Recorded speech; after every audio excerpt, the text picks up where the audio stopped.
Shikues të televizionit Skan, jemi në Election Room. Do të vijojmë diskutimin e programeve politike të kësaj fushate, duke pasur parasysh që kanë mbetur më pak se 2 javë nga dita e votimeve. Sot do të ndalemi te një nga propozimet që ka tërhequr më shumë vëmendjen. Bëhet fjalë për një propozim të kryeministrit të shpalosur pak ditë më parë në bashkëpunim me ministrin e Financave dhe ministrin e Sipërmarrjes, për sa i përket një marrëveshje të re mes qeverisë dhe biznesit. Një term që është konsideruar ka shkaktuar jo pak diskutime, pashja fiskale, një term që duket sikur është marrë nga Italia, e cila ka eksaktësisht njëjtën e martesë, por e aplikuar në shumë vende të tjera të botës dhe parashikon ndër të tjera pra një lloj pakti të ri mes biznesit dhe administratës tatimore. Por çfarë parashikon ky pakt? Ta analizojmë.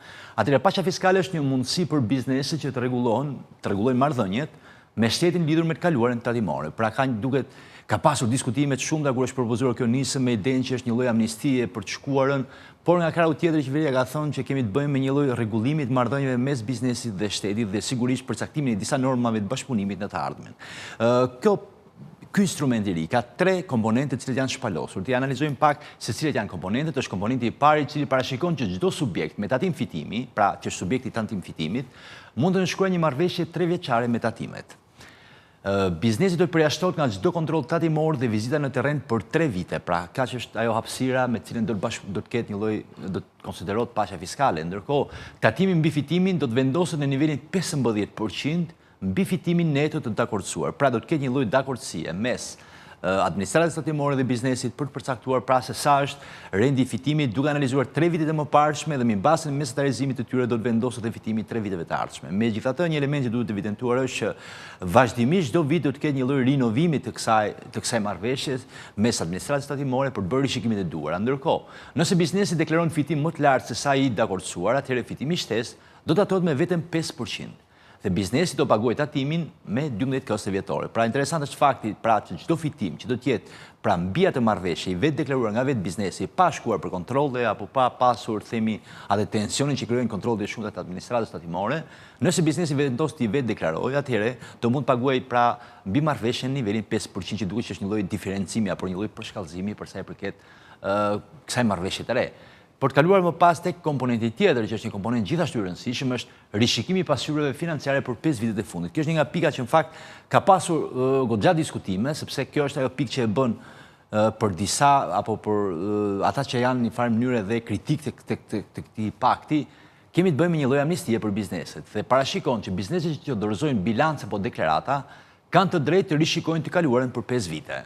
Ndërkohë mund të korrigjojnë gabimet, të deklarojnë të ardhurat pa deklaruar e tjerë. Ndërkohë, për çdo rishikim, parashikohet të paguajnë vetëm 5% tatim, pa penalitete e shtesë. Ndërkohë, qëllimi është mbyllja përfundimtare e historikut tatimor të skaluarës. Pra, kemi të bëjmë një lloj paqja fiskale që ndarë në 2 pjesë, pra në të ardhmen, për sa i përket një marrëveshje me tatimet për të bërë deklarimin për paraprak, por gjithashtu edhe me të shkuarën për të rregulluar ato që konsiderohen gabimet e së shkuarës, pra apo ato pikat të ngritë themi që kanë nëpër bilancet e tyre kompanitë. Ndërkohë kemi edhe një komponent të tretë, i cili parashikon faljen e detyrimeve dhe kamat vonesave. Ndryshe nga herët e tjera nuk ka një lloj rregullore, themi apo një lloj nisme, e cila një farë mënyrë parashikon dhe opsionin e faljes totale të xhobave. Por të ndalemi të analizojmë. Për detyrime më të vjetra se 10 vite, parashikohet falja plotë e borxhit dhe kamat vonesave. Pra, nëse bizneset do të bëjnë këtë pakt paqes fiskale me administratën tatimore, atëherë kur kanë detyrime mbi 10 vite do të falen gjitha pas një lloj detyrimi, pra shfalje plot. Ndërkohë për detyrime nga 5 deri në 10 vite, nëse paguhen menjëherë, do të falen 50% e xhobave dhe kamatave, dhe nëse paguhen gjatë 12 muajve, pra me koste, atëherë do të falen 25% e tyre. Pra këto janë 2 elemente që e kategorizojnë komponentin e tretë, pra që është falja e detyrimeve. Ndërkohë, për detyrimet që janë nga 1 deri në 5 vite, nëse do të paguhen tërësisht, parashikohet falja e xhobave dhe kamat vonesave dhe në këtë rast. Pra, kjo është një farë mënyrë pra një lloj rregullimi total i gjithë bilancit pra të së shkuarës bizneseve, duket sikur ka një tendencë për shkuar tek pika 0 për të nisur gjithçka duke rregulluar pra themi mënyrën çdo lloj problematike që mund të kenë bizneset me bilancet. Dhe këto janë për sa i përket paqes fiskale. Ndërkohë, qëllimi i deklaruar nga ana e propozuesve të nismës është të formalizohet ekonomia, të mbyllet historia e informalitetit të së kaluarës, të forcohet bashkëpunimi mes biznesit dhe tatimeve dhe nga krau tjetër të jepen incentiva për vetë deklarim të ndershëm. Këto janë, po themi, ato pikat kryesore të paqes fiskale që ka qenë base një nga propozimet më interesante që është bërë në këtë proces zgjedhor, më të diskutueshme. Do diskutojmë edhe më pas me dy ekspertë ekonomistë në studio, por fillimisht do ju ftoj të ndiqni një material lidhur me aktivitetet e Komisionit Qendror të Zgjedhjeve, ku sërish kryefjalë ka qenë përdorimi i teknologjisë në zgjedhje.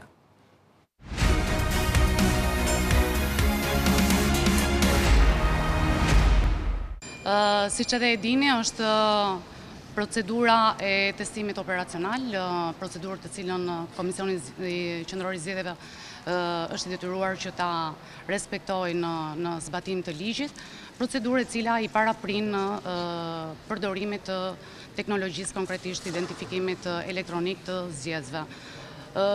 Besoj jeni familiarizuar edhe juve me këtë procedurë, janë 3% të gjithë pajisjeve, të sasisë totale të pajisjeve të identifikimit elektronik që do të përdoren në rang vendi, rreth 150 sa pajisje, të cilat janë përzgjedhur me një procedurë rastësore, dhe do t'i testohen të gjitha funksionalitetet. Pra, rasti normal, i zgjedhësit normal, i zgjedhësit që paraqitet për herë të dytë, të zgjedhësit që i mungojnë shenjat e gishtrimve dhe kështu me radhë.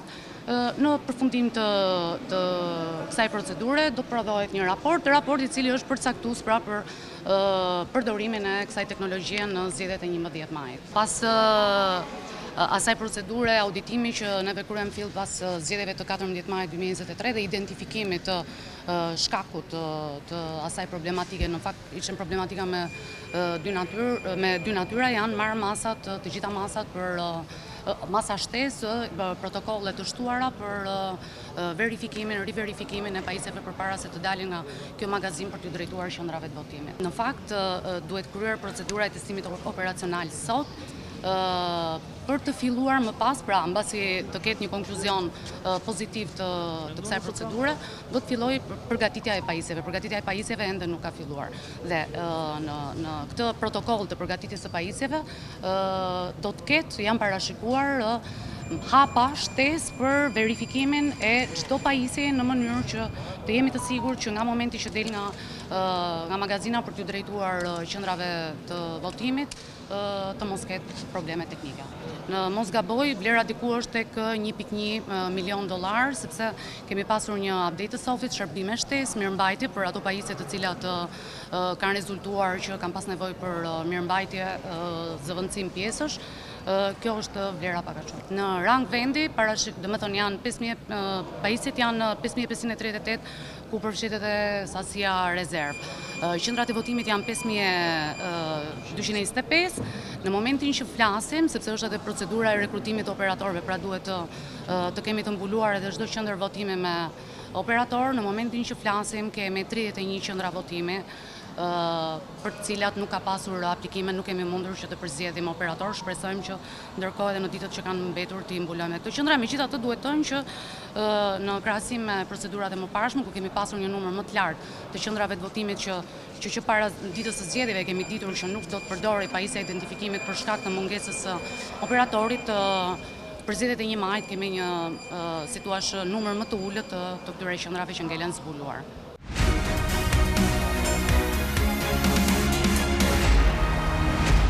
Jemi në hapësirën e diskutimit në studio për programet elektorale të partive. Me mua në studio është zoti Klodian Munço dhe zoti Lon Sasani, ekspert ekonomist. Faleminderit për prezencën tuaj. Faleminderit tuaj. Faleminderit. Besoj keni ndjekur programet e partive politike. Duket sikur gjitha subjektet garojnë për qenë, po themi, forcë kryesore të formojnë qeverinë, kanë bërë gjitha programe qeverisë. Çfarë përshtypje ju kanë lënë? Paka shumë po vjetër e kjo pjesë edhe te partitë e vogla kanë programe në disa raste shumë ambicioze, nuk e di sa të studiuar e anë se po shifja konkretisht e paneli juaj midis të tjera, për shembull krimi rikrimi uzinës së naftës. Por po të kemi parasysh kush merret me këto studime, thotë që për ta vënë në punë duhet një rritje ndjeshme për punimin të naftës deri në 5 milion fuçi, kështu që automatikisht është në vit, kështu që automatikisht është e paralizueshme. Kështu që nga një anë ti shikon që edhe partitë më të vogla në disa raste kanë premtuar për programe shumë ambicioze, por në vetë kanë përshtypje një pjesë e mirë e tyre nuk janë studiuar efektet. Janë lista dëshirash mbase, apo? Ndoshta më tepër se sa lista dëshirash, lista që tingëllojnë bukur ndoshta tek elektorati që ata kanë si target. Problemi është ja janë të realizueshme apo jo, kjo ngelet pasaj për tu parë. Zoti Hasani, si janë dukur programet? Besoj keni studiuar për të parë sa kreativ kanë qenë partitë të vit? Për sa i përket programeve politike, patjetër që ato vinë në suazën e zgjedhjeve dhe partitë politike qëllimi kryesor kanë fitimin e zgjedhjeve. Dhe patjetër që programi zë një peshë kryesore, le të themi, në bindjen e elektoratit për të votuar një parti apo një parti tjetër. Le të themi, drejtimin për sa i përket programeve politike e drejton Partia Demokratike, që ka një program më të qartë, më të thjeshtë dhe më të kuptueshëm për qytetarët.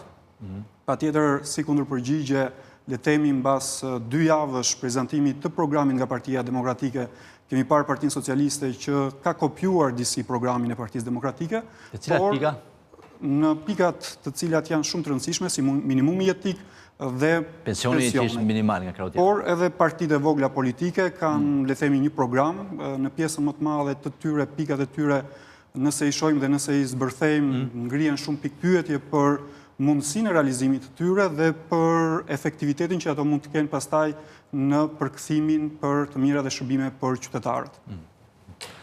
Zoti Munxho, në fakt, nëse partitë, po themi kushdo që të jetë në pushtet nesër, do bëjmë mirë të marrë në një edhe t'ja vjedhë në base partive tjera që në një propozim, pra ka propozime të mira në gjithë to? Sigurisht, konkretisht, në majnë e vitit të kaluar, Partia Demokratike publikoi draft programin e saj, programin sintetik. Një ndër pikat kryesore të këtij programi ishte Banka e Zhvillimit, kështu që praktikisht ne sot e kemi ligj tashmë duke u diskutuar krimi nga Partia Socialiste. Dy subjekte që e kanë propozim, edhe një subjekt i tretë që është Partia Socialiste që ka po, që tashmë ka bërë fakt, po. Tashmë është bërë fakt, kështu që është studiuar. Unë kam dyshimet e mia se Partia Socialiste mund të realizoj ashtu si që ishte konceptuar nga Partia Demokratike, por që për te fakti... Ku ndryshojnë? Që në base nuk e dinë? Jo, nuk është pjesa më tepër te pjesa ndryshime, më tepër se sa koha ka treguar që në Shqipëri Partia Socialiste për gjatë 12 viteve që është në pushtet ka pasur gjithmonë tendencën që të mbushë administratën publike me militant dhe jo me profesionist. Kjo në një farë mënyrë çedon në realizimin. Pra po thonë që nuk është bërë një draft i mirë i bankës? Në thelb, drafti është i mirë, ngelet për të parë pjesën se si do rekrutohet, sepse një ide është ajo e rekrutime e futjes këtij shërbimi me anë të postave shqiptare. Ku ka treguar gjithmonë duke marrë eksperiencën e Banco Posta në Itali, ju deshën 10 vjet që të formonin në mënyrë të mirë profesionist financiar. Pra, ata që sot punojnë për postat shqiptare apo që në të kaluar punojnë në postat italiane nuk i kishin kulturën financiare dhe u desh vërtet shumë kohë për t'i formuar. Kështu që kjo pjesë kam programi PD-s çfarë ka një lloj strukturimi se si do krijohet kjo bank, po themi sa kohë do i duhet PD-s nëse do i det në pushtet nesër për ta bërë. Presupozohet që të realizojë brenda 4 vjetësh. Teorikisht ishte, domethënë, optimizimi ishte që brenda një viti të vendosej në funksion. Tendenca e kësaj banke ishte duke marrë në konsiderat modelin e Bankës së Zhvillimit që ka Maqedonia e Veriut apo Bosnjë, duke marrë legjislacionin që përdoret në Bosnjë, ka një legjislacion shumë të mirë për sa i përket Bankës së Zhvillimit, dhe tendenca ishte që në pjesën drejtuese të kësaj banke të kishin më tepër se sa funksionar publik të mirëfillt, ata që duhet të vendosin duhet të ishin sipërmarrës me një karrierë të gjatë në pjesën e sipërmarrjes si jashtë profilit politik, po te profilit teknik që të vlerësonin projektet që gjeneroni më tepër zhvillim dhe që gjeneroni më tepër punësim. Dhe fokusi do ishin start-up dhe sipërmarrjet e reja, apo bizneset që sidomos... Ka një model që është përzgjedhur, nëse po themi Partia Socialiste ka marrë modelin italian, apo nuk ka një model? Marrë modelin e Bankë e Maqedonisë së Veriut dhe legjislacionin për sa i përket pjesës së Bosnjës. Kjo ishte, domethënë, kur është hedhur... Se shpeshherë më duket sikur është e njëjti, po ka rrugë ndryshme për ta realizuar. Bankat e zhvillimit në thelb ato janë, domethënë,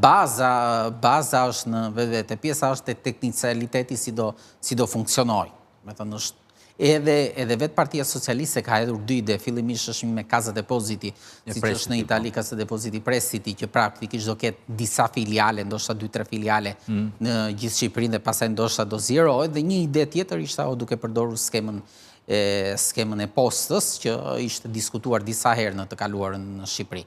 Kështu që edhe vetë Partia Socialiste ka pasur 2 ide, kështu që në tilla kushte skema, forma e funksionimit është pak a shumë e ngjashme, pjesa pastaj teknicalitetet apo mënyra e legjislacionit se si do funksionojë ajo ngelet për tu parë.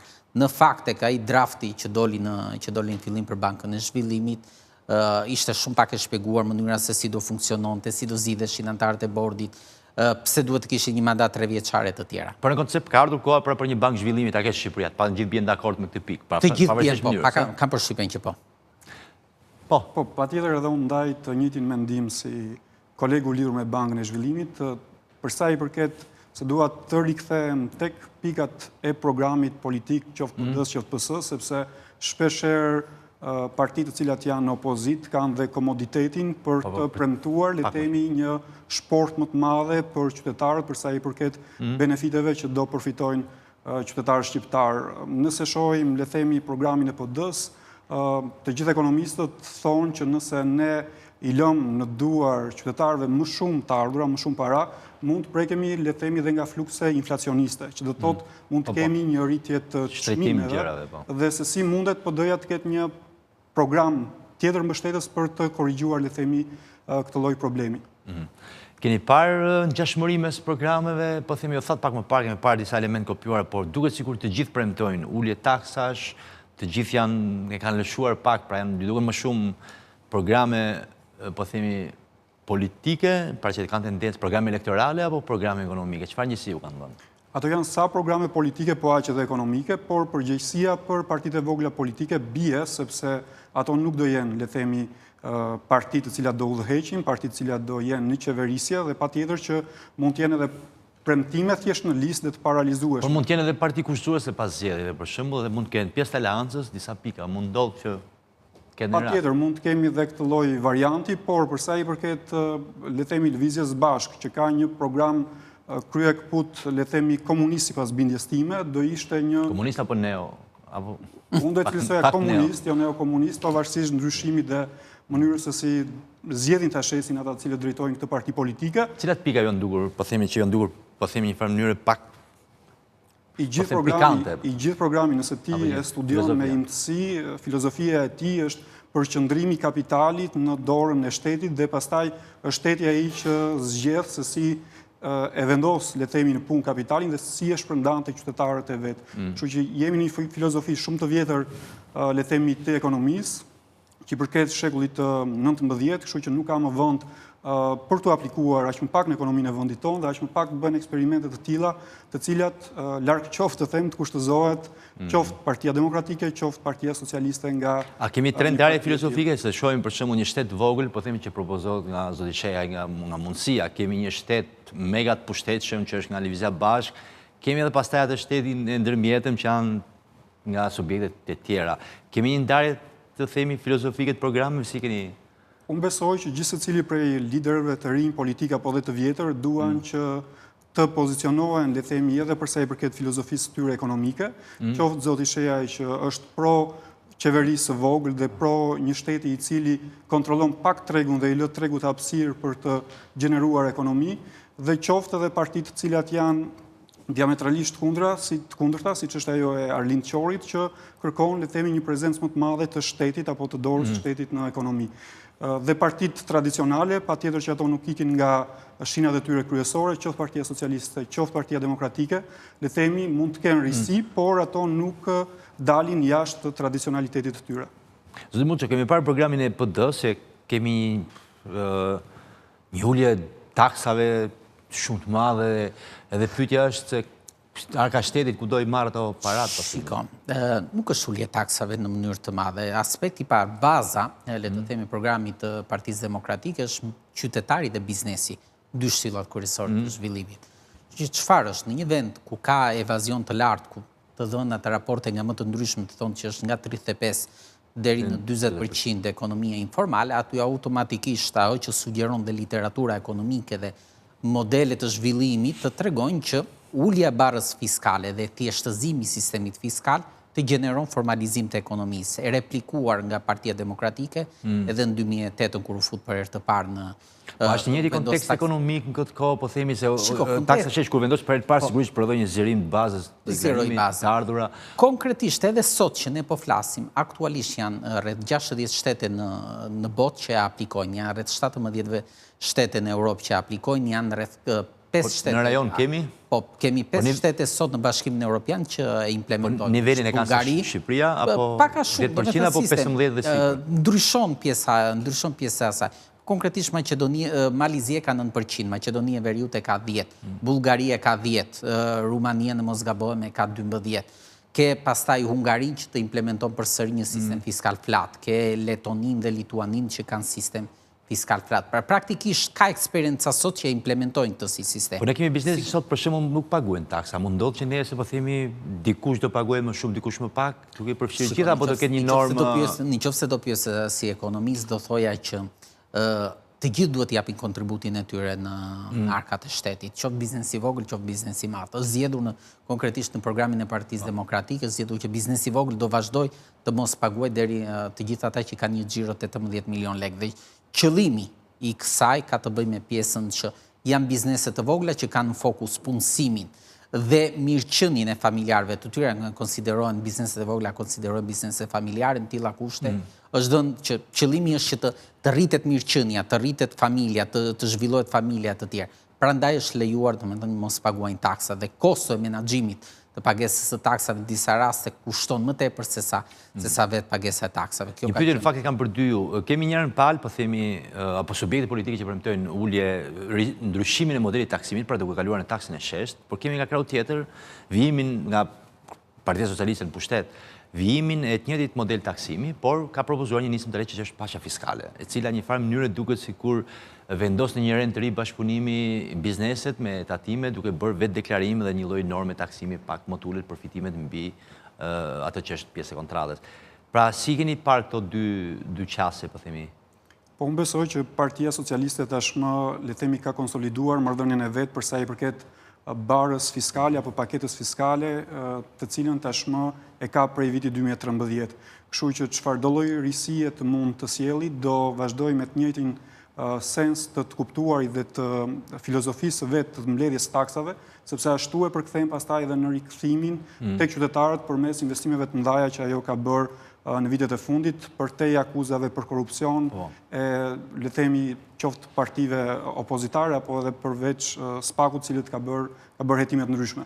Për sa i përket Partisë Demokratike, ulja e ndjeshme e taksave duhet parë, le themi, me skepticizëm në njërin krah, por edhe duhet përshëndetur në krahun tjetër, sepse kemi një zgjerim, le themi, të shtresës e cila do jetë e gatshme për të taksuar dhe për të vetë deklaruar, por mund të kemi dhe një risk tjetër, sepse kjo shtresë e cila është mësuar në mënyrë informale të jetoj dhe të gjalloj biznesin e vetë, mbase do vazhdoj me të kërkoj edhe mënyra të tjera, po thonë? Mund të kërkoj mënyra të tjera, ose mbase nuk dëshirohen që të formalizohet edhe pse mund të paguaj me një taks të sheshtë. Pra, pikpyetjet më të mëdha ngrihen mbi programin politik ekonomik të Partisë Demokratike, se si justifikon, le themi, këtë ulje kaq të madhe drastike të taksave për qytetarët.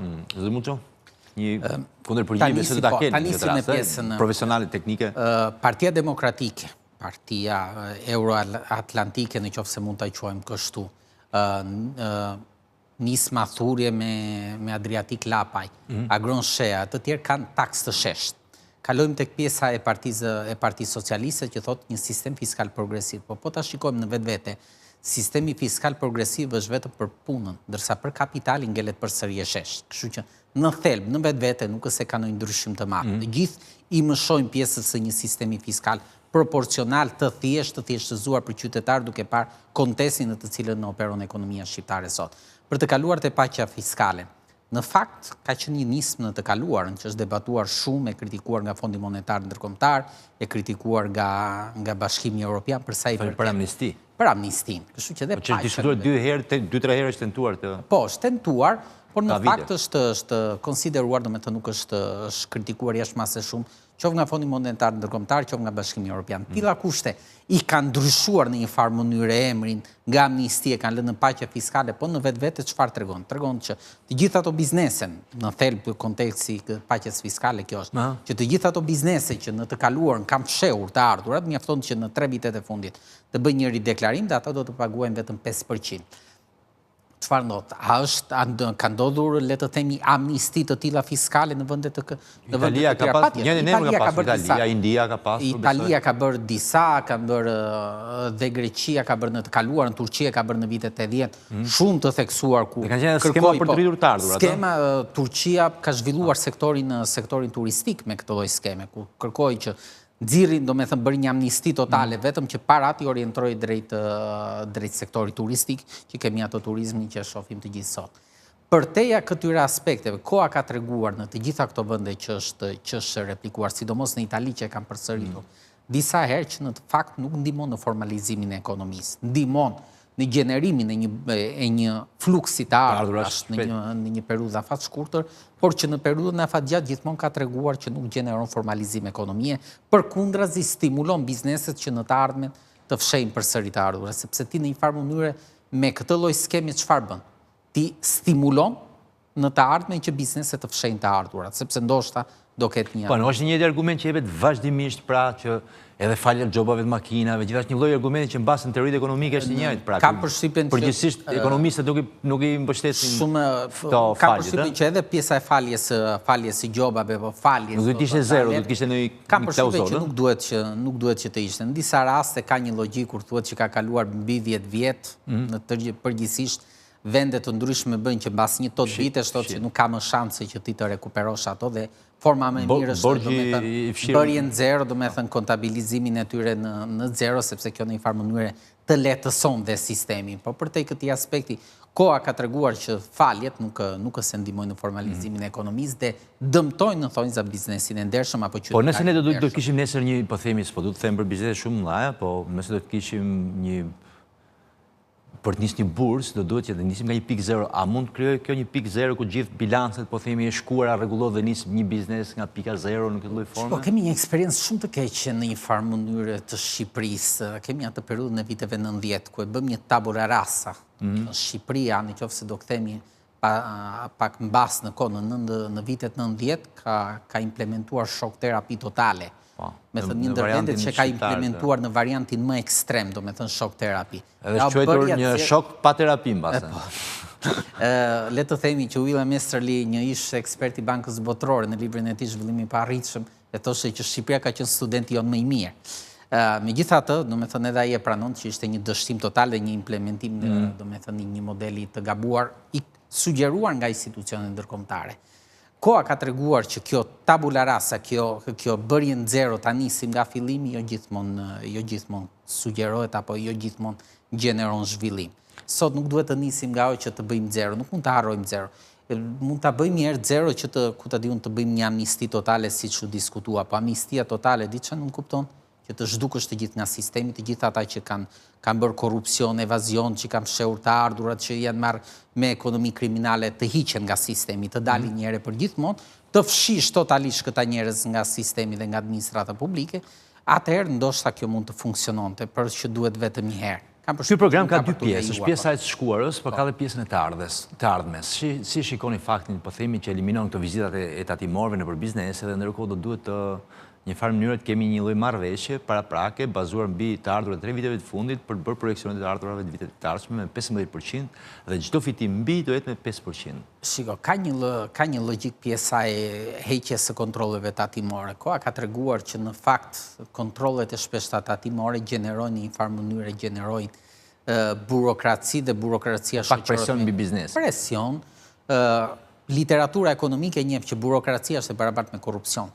Sa më shumë burokraci të ketë, aq më shumë korrupsion ka dhe në një farë mënyrë kjo thjeshtëzimi i kontrolleve në një farë mënyrë mund të reduktonte sadopak korrupsionin edhe në sistemin tatimor dhe ndoshta do të ndihmonte, do të kontribuonte në rritjen e të ardhurat. Megjithatë, kam gjithmonë përshtypjen që edhe në qoftë se sistemi do e lëm të lirë, koha ka treguar që korrupsioni në Shqipëri në vetvete është një faktor, le të themi, është një faktor kulturor. Me thënë ne kemi në kulturë korrupsionin. Ballkani mbase gjithë Ballkani. Ballkani nuk është vetëm fenomen, sigurisht nuk është fenomen. Kemi një dozë mbase në varësi të kontekstit të forcisë shtetit. Nuk është fenomen, do me thënë vetëm shqiptare, është fenomen pak më i gjerë, por që në thelb është faktor kulturor.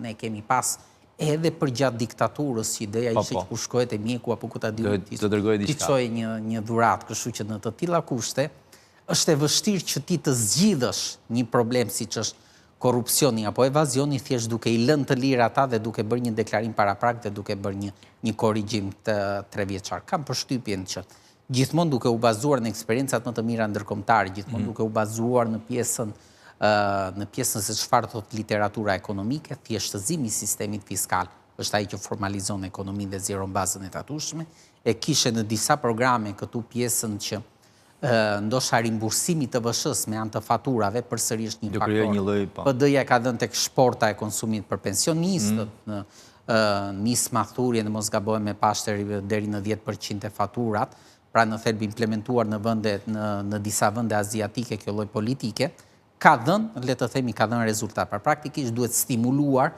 qytetari që të kërkoj kuponin tatimor nga një anë dhe të thjeshtëzos sistemin fiskal nga ana tjetër që ti, le të themi, të stimulosh biznesin që të deklaron. Dhe Asani, ka nevojë për të arritur pak në biznesin një lloj rregullim bilancesh, po themi, se kjo është një nga ato pikat që po themi luftojmë informalitetin, kemi lëvizje ndryshme. Paqja fiskale në një farë mënyre këtë, po themi, pretendon që do arrijë këtë objektiv, pra. Një lloj mënyre rregullimin e problemeve të së shkuarës, por edhe përmirësimi së ardhmes, për sa i përket mbledhjes të ardhurave. Si e shikoni? Ka nevojë për që bizneset pak ta mbyllin atë xhepin e gri, po themi, të së shkuarës apo? Po për sa i përket paqes fiskale dhe për sa i përket, le të themi, lënies së biznesit hapësirë që ai të korrigjojë veten e vet, bazuar në raport me të shkuarën, është një praktike e cila ndihmon biznesin nga njëra anë, ndihmon edhe të ardhurat e buxhetit shtetit në krahun tjetër, por shihet me skepticizëm sepse mund na krijohet një praktikë e cila ngelet aty dhe mund të ripërsëritet, le të themi, në të ardhmen. Për sa i përket propozimit që ka bërë, le të themi, Partia Demokratike dhe Partia Socialiste lidhur mbi pagën minimale, një pjesë e mirë e bizneseve dhe kryesisht bizneseve të vogla e shohin me skepticizëm për shkak të rendimentit të tyre, për shkak të produktivitetit të tyre dhe, le të themi, vendosjen e bizneseve të vogla dhe të mesme me shpinë mbas murit për sa i përket likuiditetit të tyre apo dhe fuqisë të tyre për të paguar punonjësit me këto pagat të cilat vendosen, le të themi, nga qeveria e ardhshme, kushdo qoftë ajo.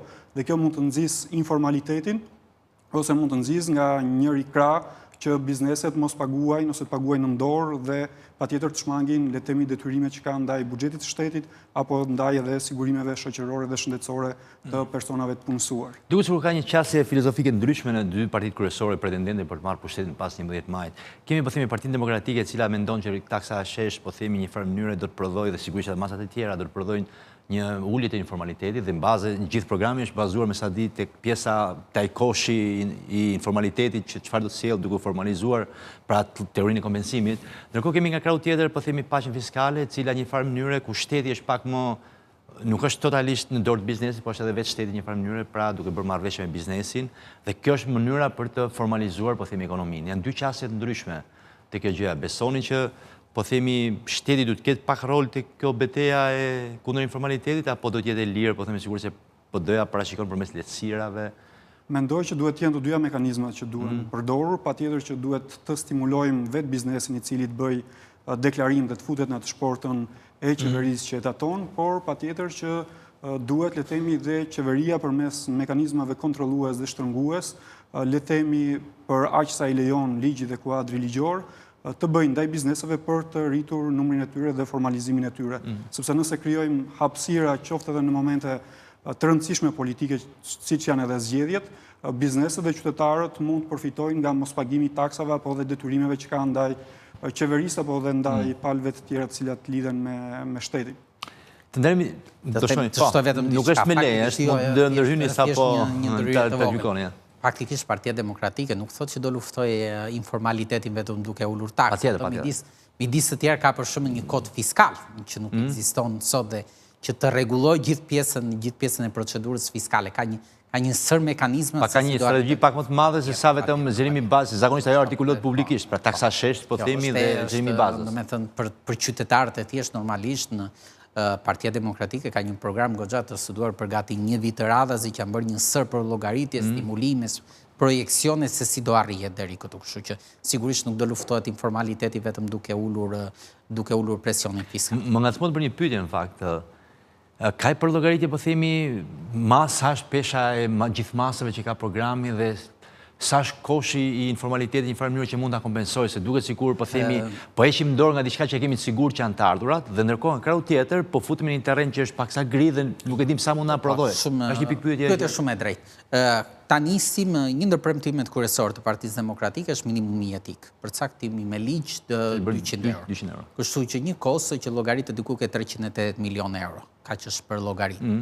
Keni parasysh diçka që në momentin që ti u jep çdo qytetari një sasi parash të caktuara, që e përcaktuar jo vetëm nga një studim i avokatit të popullit dhe indeksuar pasaj me inflacionin, po është e përcaktuar edhe nga Banka Botërore që thotë që kush gjeneron, domethënë i varfëri relative, quhet ai që merr më pak se sa $6.8 në ditë. Kështu që ka një pse është përcaktuar 200 euro. Këta që do marrin 200 euro në të ardhmen presupozohet që një pjesë do shpenzohet për një farë mënyrë kthehet prapë. Që do kthehet. Aspekti i parë, aspekti i dytë është pjesa e kthimit të, domethënë pagesa e mbështetja e konsumatorëve me anë të kthimit të kartës të VSH-s. Karta konsumatore. Karta konsumatore. Konkretisht, ajo që është parashikuar është që të reduktohet informaliteti me gati 4%. Kjo është qëllimi i parë brenda 4 vitesh. 4% nënkupton që ti të rekuperosh 4% në raport me prodhimin e përgjithshëm bruto janë gati 1 miliard euro në vit. Kështu që praktikisht i rekuperon komplet këtë pjesë. Të gjitha këto masa a lëkundin do pak atë sa përqind të ardhurave, sistemit aktual të ardhurave do lëkundin. Pra me llogarit do të ishte diku te 20 sa përqind që është lëvizje goxhare fort në buxhetin e shtetit. Diçka që sot të ardhurat fiskale në raport me prodhimin e përgjithshëm bruto janë diku ke 27.7%, pa vajtur 28%. Kur Partia Socialiste mori pushtetin para 12 vjetësh kanë qenë rreth 25%, pra praktikisht është rekuperuar me 2.7%. Për të kaluar te mesatari e rajonit sot e vendeve të Ballkanit Perëndimor, nuk po krahasoj me vendet e BE-s të zhvilluara ku ne aspirojmë të bëhemi pjesë, është rreth 34%. Kështu që në të tilla kushte ne nuk mendojmë që do arrinte kjo mesatare. Me thënë objektivi jonë është që të paktën nga gati 28% të kalojmë të 32%. Të kalojmë nivelet se sa është sot në Kosovë, në Maqedoninë e Veriut, kështu t'i afrohemi Serbisë të tjera. Kjo është qëllimi i programit të Partisë Demokratike. Kështu që në të tilla kushte nuk është një qëllim ambicios. Me thënë ti në fundit do kalosh në më pak se sa është mesatari i rajonit. Kështu që të tilla kushte është teorikisht e realizueshëm. Në këtë kontekst nuk është se preken të ardhurat, po të kemi parasysh edhe te programi i Partisë Socialiste, një ndër premtimet kryesore që po shifja është që pensioni mesatar brenda fundit të mandatit do arrijë 400 euro. Tani me lapse me letër shumë e thjeshtë, sot pensioni mesatar sot është 188.000 lekë të vjetra. Për ta çuar në 400 euro nënkuptohet që ti duhet i shtosh gati 212 euro çdo pensioni sot. Sot kemi 732.000 të pensionistë. Ka një faturë që është kolosale. 1.7 miliard euro. Tani arrihet, domethënë të shtohet jo. Kështu që premtimet nuk janë domethënë pa logjik. Tash logjika është ka një studim nga mbrapa se si do arrijë dhe si do financohet. Aspekti tjetër, po kaq i rëndësishëm është fakti që fokusi i Partisë Demokratike është qytetari dhe biznesi.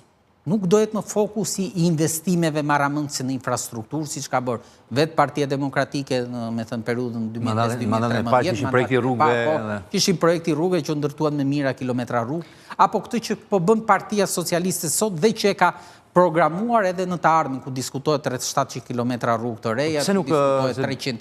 Nuk ka nevojë janë mbyllur gjitha rrugët në Shqipëri apo s'ka nevojë Shqipëria më për rrugë? Që më tepër se sa janë mbyllur të gjitha rrugët, kam përshtypjen që fokusi nuk duhet të jetë më sot rrugët, fokusi duhet të jetë mbështetje e qytetarëve. Sot Shqipëria po të zbrazet.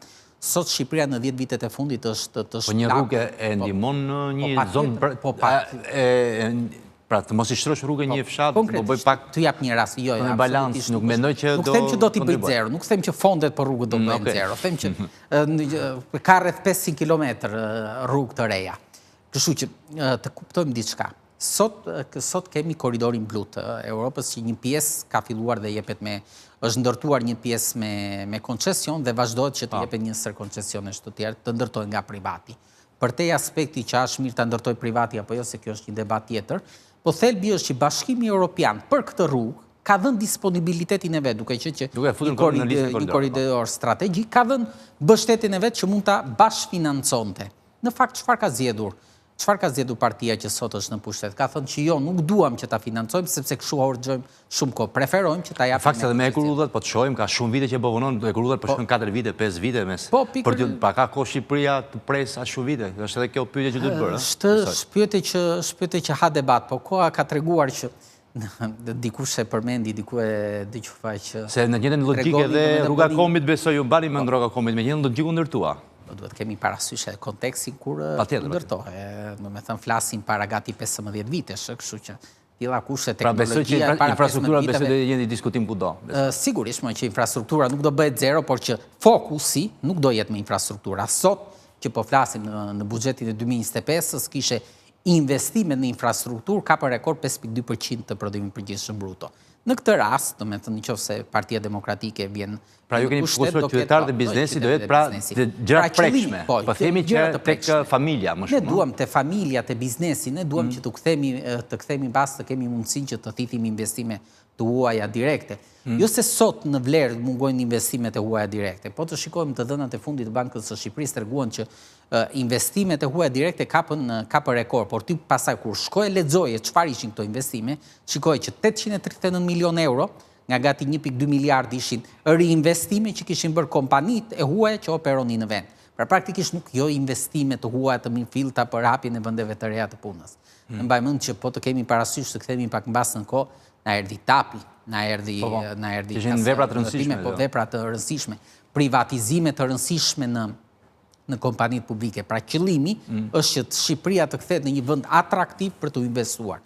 Shiko se edhe pjesa vendosjes së tarifave tregtare, po të kemi parasysh që Shqipërisë janë vendosur 10%, vendeve të Bashkimit Evropian mbi 30%, kjo mund të shfrytëzohet shumë mirë. Qytetërisht nuk është reflekt, megjithëse është pa parashikuar. Shqipëria, edhe pse një vend i vogël me probleme shumë të theksuar, investime për pikërisht për shmangur tarifat e shpejta. Për pjesën e mungesës së theksuar të kapitalit human, përsëri ka akoma shumë potencial për të zhvilluar. Turizmi është nga ato sektor, por që duhet pa harruar pjesën e sektorit automotive, IT-në, bujqësinë e të tjerë. Unë një pyetje kam lidhur me pjesën e reduktimit, le themi, të ardhurave me 20 deri në 25%. Nuk reduktohen, nuk është... Le themi që buxhet do rishpërndahen tek qytetarët në format ndryshme dhe patjetër që buxheti nuk i ka këto para për t'i rikthyer, le themi, në investime. A mendon që mund të ketë një shok momental të ekonomisë në vitin e parë ose të dytë të qeverisjes, edhe si pasojë mos pasjes në fokus, le themi, investimet në infrastrukturë dhe mos rikthimin, le themi, të kontributin në GDP nga mos investimin në infrastrukturë? Jo, kam përshtypjen që jo, sepse duhet pasur parasysh nëse do shikojmë prodhimin përgjithshëm bruto, baza e prodhimit përgjithshëm bruto është konsumi, që është gati 70% të saj. Nëse ti stimulon konsumin, stimulon mbështet familjet të nevojë, pensionistët me të arrojë minimale, praktikisht e gjithë kjo shpenzime, gjithë kjo mbështetje që do shkojë për qytetarët, automatikisht do të transformohet në konsum. Në momenti që ti e transformohet në konsum dhe nga ana tjetër e shoqëron këtë me një reduktim të informalitetit, praktikisht të ardhurat të rritën. Ekonomia nuk është matematikë, duhet të... është dhe emocion. Mos ka pak përplasje përsa i përket Made in Albania dhe nga krau tjetër të mbështetemi të konsumi, sepse pa tjetër që të fuqizosh produktet e tua, të fuqizosh biznesin shqiptar, duhet të investosh për këto biznese. Prandaj një ndër pjesë po. Vetëm pagesa për qytetarët dhe jenë konsumator që do nxisin më shumë, le themi, ki parasysh diçka ke programin për bujqësinë, do të thënë si të fuqizosh bujqësinë, ke programin Bankën e Zhvillimit për startupet, ke programin për pjesën e kthimit të emigrantëve në vend, paketat, do të thënë si të taksa zero për të gjithë ata që kthehen dhe investojnë në vend plus mbështetje financiare. Koha ka treguar që Shqipëria ka një armat shumë të madhe shqiptarësh që jetojnë në emigracion, që një pjesë e tyre janë formuar jashtë Shqipërisë dhe sot punojnë në shumë raste kanë pozicione drejtuese. Në qoftë se ne do mundohemi apo do gjejmë një formë që këta shqiptarë që jetojnë jashtë Shqipërisë, t'u themi, t'u japim mundësinë që të shikojnë, të kthejnë syt nga Shqipëria, të shikojnë Shqipërinë si një oportunitet për t'u investuar, ka përshtypje që mjafton edhe një përqindje shumë e vogël e tyre të sjellin bizneset ku operojnë, ku punojnë ata. Shumë shpejt do kemi një rritje të ndjeshme të investimeve të huaja direkte dhe ndoshta zhvillim ekonomik. A shihni atë emigrantët e viteve 90 që janë një kategori, po themi, më predispozuar për të rikthyer, sepse në një farë mënyrë kanë mbaruar atë ciklin e emigracionit, kanë shkolluar fëmijët dhe janë në prag pensionit, kanë krijuar 2 kursime të cilat mund t'i tërheqin në Shqipëri dhe mund të kenë, po themi, një element, s'po them turizëm pensionistësh si konsiderohet, por një farë mënyrë një rikthim i atyre që kanë mbaruar atë etapën e emigrimit. Atyre që kanë kaluar tashmë 3 dekada, është, domethënë, pra kanë shkuar në moshë 20, tani janë 50, mund rikthehen. Ajo që është targeti kryesor, domethënë, i emigrantëve që duhet të kthyer në AD është fakti që sot që po flasim, gati 30% e studentëve shqiptar vendosin që të studiojnë jashtë Shqipërisë. Domethënë, po të shikojmë ndër vite, në 10 vitet e fundit shikojmë këtë dëshirë të studentëve shqiptar për të kthyer. Sot vetëm Universiteti i La Sapiences në Rom kishte pasur 18.000 matrikola shqiptare ndër vite. Domethënë, shikoni vetëm në një universitet italian, imagjinoni sa janë në gjithë botën sot. Domethënë, qëllimi është që të mundohemi të marrim një përqindje të vogël, qoftë edhe 5% të këtyre studentëve shqiptar që kanë studiuar jashtë shtetit, janë formuar jashtë shtetit, kanë arritur karrierat, majat e karrierës jashtë shtetit, të mundohemi që t'i kthejmë në AD. Pra do bëjmë Shqipërinë konkurruese, po themi, me Tiranën, me Vjenën dhe me Romën, apo? Po Shqipëria do bëhet konkurruese në pjesën kur redukton sistemi fiskal, kur e bën presionin fiskal. Me politikë fiskale. Me politika fiskale, kur ke, domethënë, një sër iniciativash për të stimuluar start-upet, për të stimuluar kompanitë e reja, për të stimuluar të gjitha ato kompani që hapen nga emigrantët që kthehen në AD, unë kam përshtypjen që Shqipëria do konsiderohet konkurruese në këtë aspekt. 2 pyetje të fundit kam, në fakt, 2 propozime që kanë qenë pikante. Vendosja, pra si ndihmë për biznesin, vendosja euro si monedhë zyrtare në Shqipëri. Ka qenë propozim nga mundësia.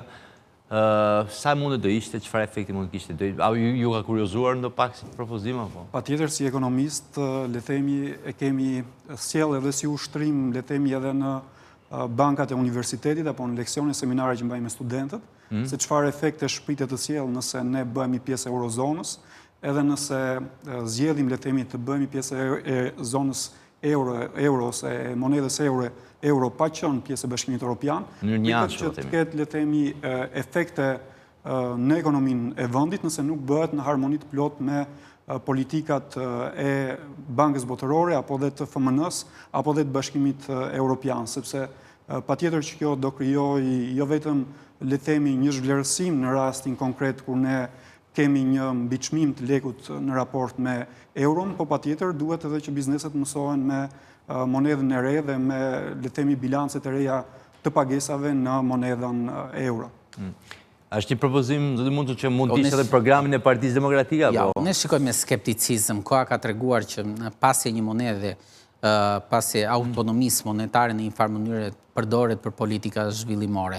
Sot konkretisht, po të kemi parasysh duke lexuar raportet e Ministrisë së Financave, mos të shkojmë shumë lart, një pjesë e mirë e borxhit publik që ne sot e kemi kaluar tashmë në nivelin poshtë 60% ka dhe si pasojë e përdorjes së politikës monetare, konkretisht të vlerësimit të monedhës tonë. Ne humbasim një instrument në këtë mënyrë për ndikuar në ekonominë. Një instrument sovranitetin e politikës monetare. Dhe koha ka treguar, duke pasur gjithmonë eksperiencat e vendeve që janë bërë tashmë pjesë e eurozonës, në momentin e implementimit, kalimi nga monedha e tyre tek monedha e eurozonës ka pasur shoqëruar me një rritje të ndjeshme të çmimeve dhe faktikisht me një reduktim, le të themi, të kursimeve të qytetarëve. Kështu që sigurisht në të ardhmen kur Shqipëria të bëhet pjesë e Bashkimit Evropian, ndoshta kjo do jetë shumë natyrale kalimi tek monedha euro, po unë kam përshtypjen që sot nëse do mundeshim, nuk kishim arsye pse ne të heqim dorë nga autonomia tonë monetare, nga monedha tonë kombëtare, për të përqafuar një monedhë tjetër. Unë nuk e shikoj me interes. Vërtet, kam para të pjesën që deklaroi zoti Shea për pjesën e kostove të ekziston të këmbimit, megjithatë duhet të kemi parasysh edhe do gjejmë ndoshta një mënyrë që ndihmojmë, po themi, kompanitë që janë të sfiduara nga kursi i këmbimit, më shumë se sa të kalojmë në euron e gjithë. Po sigurisht, po duhet të kemi parasysh edhe, domethënë, përfitueshmëritë që kanë importuesit, humbjet që kanë eksportuesit, përfitimet që ka, le të themi, vetë shteti, duke qenë që një pjesë të mirë të borxhit publik e ka në valutë huaj, kështu që ka një sër kostos dhe benefitesh, kështu që nuk është vetëm, domethënë nuk duhet të shikojmë vetëm një anë të medaljes, duhet të shikojmë panoramën në kompleks. Unë kam përshtypjen që nuk është momenti apo nuk është zgjidhja më e mirë e mundshme në këto momente. Dhe një propozim i fundit që është edhe pyetja e fundit për diskutim sepse bisedës po ja afrohemi në fund.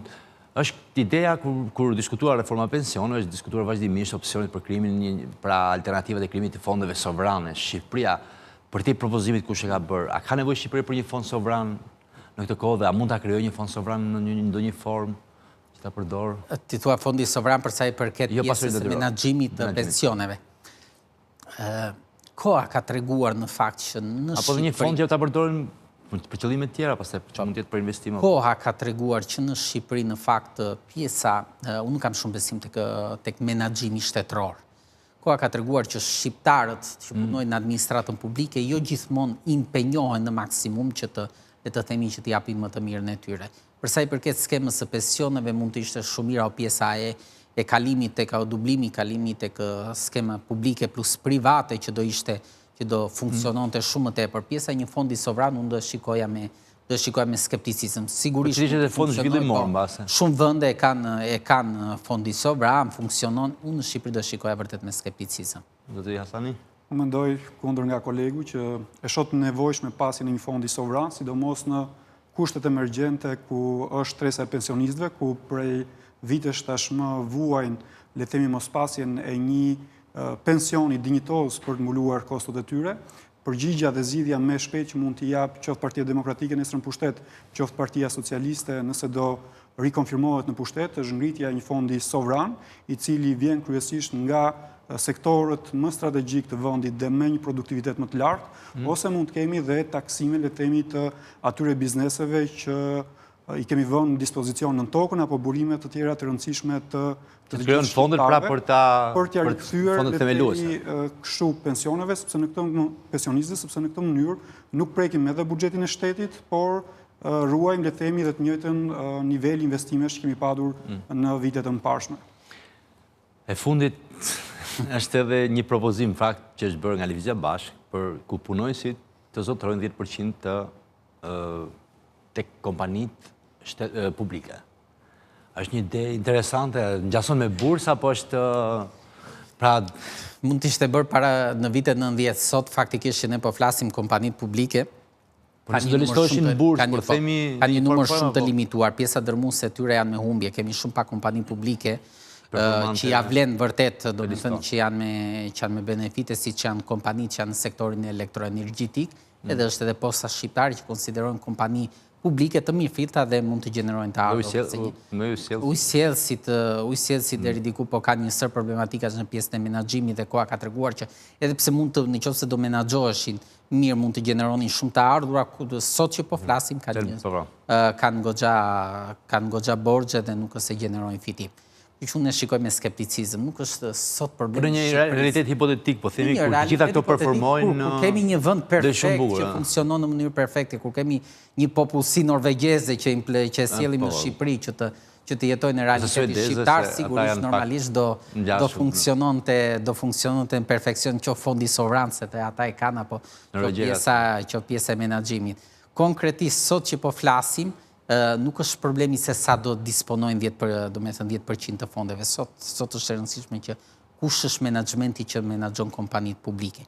Ky është problemi, do me thënë, a është idenë ky menaxhment që menaxhon sot kompanitë publike në mënyrë të tillë që ti gjenerojë, që ti nxjerr me fitim dhe të ketë mundësi që individët të ardhur. Ne sot në kompanitë publike kemi pas raste se si drejtora nga 28 vjeçar pas një ditë eksperiencë bën drejtorat përgjithshëm në këtë kompani publike, edhe pse profilin e tyre nuk e kanë këtë. Ky është problem, kam përshtypjen që edhe për çështje borxhit të akumuluara, si lloj keq funksionimi të shtetit shtirë ndër vite, pastaj menaxhimi që vjen që ka është kompanitë publike, jo vetëm në Shqipëri, por në shumë vende të botës, në momenti kur vet forma e tyre është që menaxhmenti paguhet pak ose menaxhmenti që zgjidhet ka tendenca që të ketë nuanca politike nëse mund ta quajmë kështu, koha ka treguar. Duan administrator, pra jo.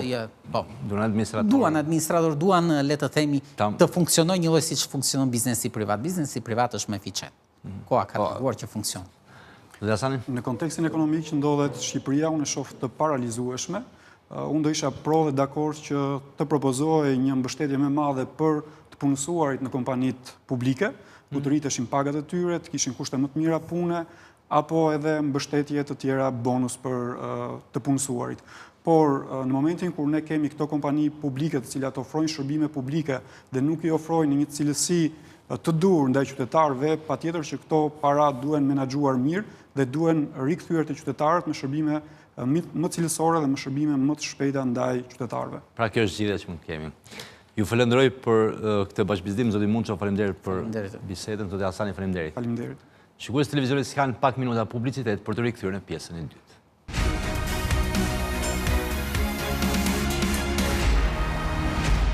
Jemi në pjesën e dytë të Election Room, është momenti për të lidhur me dhomën tjetër të Election Room me kolegën time Gjorgjina Deda, e cila ka sjell sërish do sjell statistika interesante. Gjorgjina, mirëmbrëma. Krishtik, mirëmbrëma, mirë se ju gjej. Kemi parë një fushat aktive, jo vetëm terren, por edhe në rrjetet sociale dhe besoj ke bërë një analizë tjetër sot. Po, Krishtik, do të rikthehemi edhe një herë ditës së sot me rrjeteve sociale edhe fushatës që po zhvillohet aty, duke qenë se jemi më afër datës 11 maj, edhe postimet janë bërë më intense kryesisht nga liderët e partisë. Unë kam sjellë këtë herë ndryshe nga herët e tjera sa i përket rrjeteve sociale, 4 grafik shumë interesant të cilët lidhen kryesisht me live-et, me fjalët më të përdorura në tekstet që kandidatët apo liderët politik shkruajnë në rrjetet sociale, dhe do doja ta nisim me grafikun e parë pikërisht i cili flet për këtë. Pra fjalët e shkruar në postimet në Facebook për 7 ditët e fundit, pra cilat kanë qenë 5 fjalët më të përdorura kryesisht nga 2 liderët kryesorë të Partisë Socialiste dhe Partisë Demokratike. E nisim me Sali Berishën, ku fjalët kryesore të përmendura në tekstet e shkruara sa i përket pra postimeve të tyre në Facebook për 7 ditët e fundit janë madhështore, kandidatëve, Shqipëria, takim dhe qytetari. Ndërkohë nga ana tjetër përballemi me 5 fjalët më të përdorura në tekstet e shkruara nga Edi Rama për në postimet e tij në Facebook, të cilat janë Durrës, Shqipëria, votoni, maj dhe zhvillim. Ku i bën thirrje pra votuesve të tyre që të votojnë në datën 11 maj, ndërkohë nga ana tjetër sa i përket Sali Berishës në secilin qark që ai ka vizituar, sidomos në 7 ditëve të fundit, ka vendosur që t'i titullojë ato në postimet e tij pra me fjalën madhështore. Ndërkohë nga ana tjetër unë doja që të kalonim në grafikun e radhës, i cili do të shpjegojë se cilat janë ndryshimet kryesore dhe qasja kryesore sa i përket pra këtyre postimeve që këto 2 lider kanë bërë në Facebook. Dhe unë kam zgjedhur Krishtik një seri indikatorësh, le t'i quajmë kështu, të cilat janë fjalët, objektivi, toni me të cilën ato janë përdorur, tipi postimit dhe fokusi i emrave. Dhe shohim që për Partinë Demokratike, Aleanca për Shqipërinë Madhështore, kemi fjalët të cilat janë përdorur në postimet e tyre, shprehin kryesisht emocion dhe shoqërohen, pra edhe ka afera pra sa i përket fjalëve. Ndërkohë nga ana tjetër kemi premtime plus pozitivitet sa i përket fjalëve të përdorura nga Partia Socialiste. Kjo për vetë pozitat që ato mbajnë aktualisht, pasi kemi mazhorancën në këtë rast, kemi dhe gjithashtu opozitën, dhe nga vetë pozitat që kanë aktualisht në këto zgjedhje, ishte e pritshme që edhe fjalët pra të kishin këtë lloj karakteri.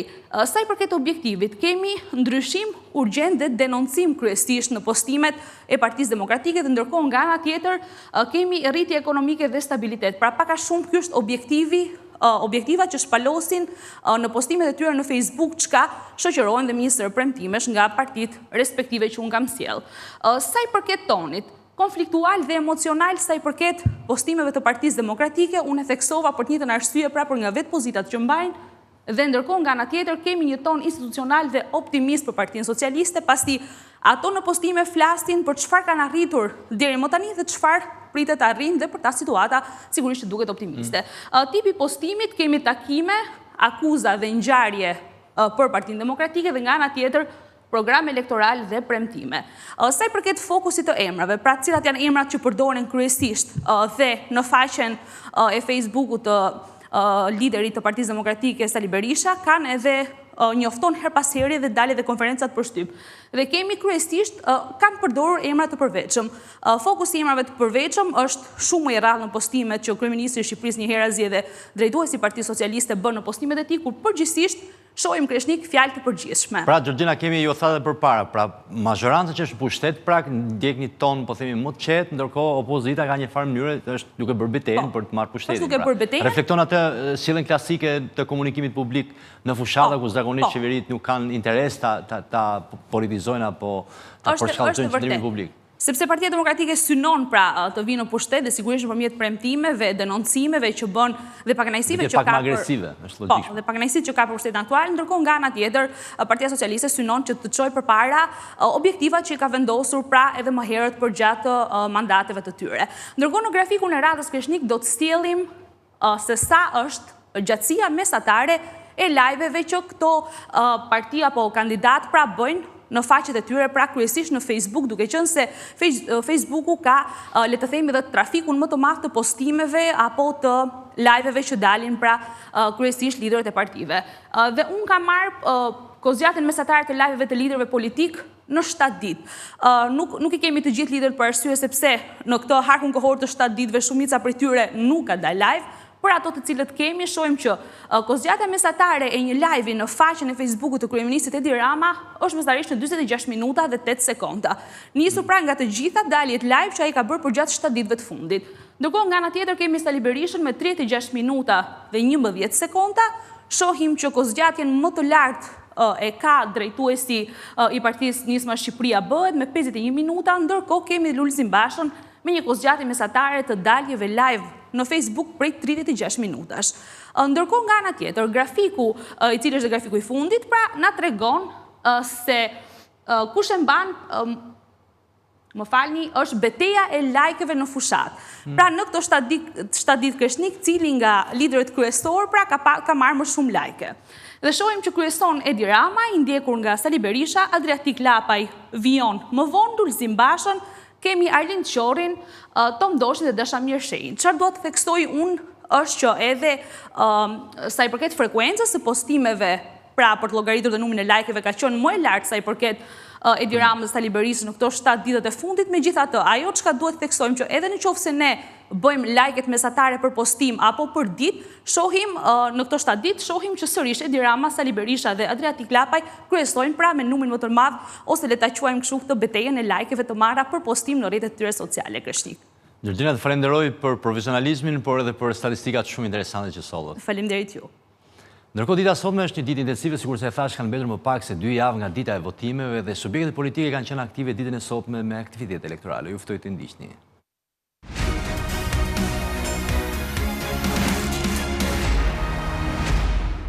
Gjithë zhvillimi i kryeqytetit dhe gjithë transformimi i tij në një destinacion turistik ka bërë që të rritet në mënyrë marrëmendse numri i dyerve të mikpritjes dhe kjo të kërkoj një rritje domethënëse të gjithë prodhimeve vendase. Është një nga nën sektorët më të rëndësishëm të turizmit dhe Shqipëria pastaj mund të përfitojë sepse ai me vërtet vjen si pacient herën e parë, por duke i pëlqyer vendi mund të kthehet mbas një viti si vizitor me familjen e tij për të shijuar pushimet. Kështu që është edhe një lloj promocioni, pra përveç gjitha shërbimeve që marrin, përveç përfitimeve indirekte që vijnë në ekonominë e vendit, nga ana tjetër ata mund të kthehen nesër nga pacient në klient të turizmit shqiptar. Padyshim, një pjesë e madhe e tyre kanë zgjedhur të qëndrojnë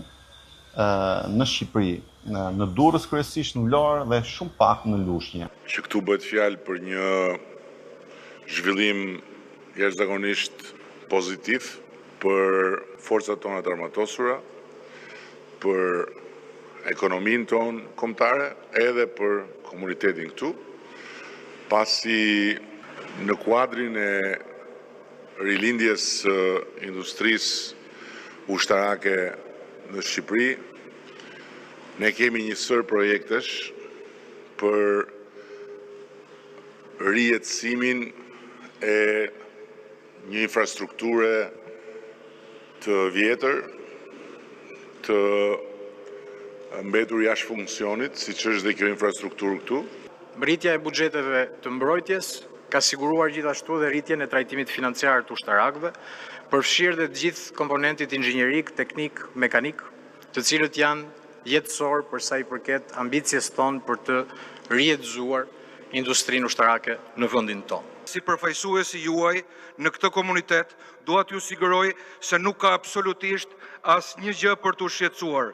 Këtu do të prodhohen automjete, uniforma dhe jo bomba dhe eksploziv. Por aty Ju thash që do ta fillojmë së shpejti, ndërkohë që i siguroj që do shohim edhe për pikat e tjera, jo vetëm këtu, por kudo në Tiranë ku për shkak të turjeve të reja dhe për shkak të ndërtimeve të reja ka nevojë për kopse dhe qell.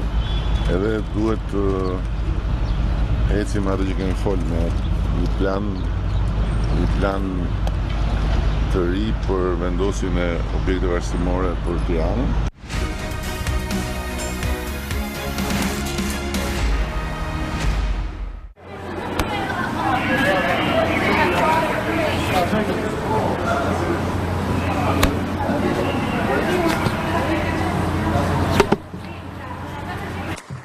Unë ju garantoj ju se ne do kompensojmë çdo qindark të humbur në euro. Energjinë do ta shesim me 6 lekë nga 18 që blejnë sot. Çmimin e ujit do ta përgjysmojmë. Çdo lloj qeraje do përgjysmohet dhe autoritetet bashkisë s'do mund vendosin kurrë taksa mbi 1% të xhiros për të gjithë biznesin. Kështu që edhe sipërmarrësi do ketë mundësi të zgjerojë, të investojë, të rrisë rrogat dhe të punsojë më shumë, Ndaj dhe ju ftoj që këto 12 ditë që kanë mbetur,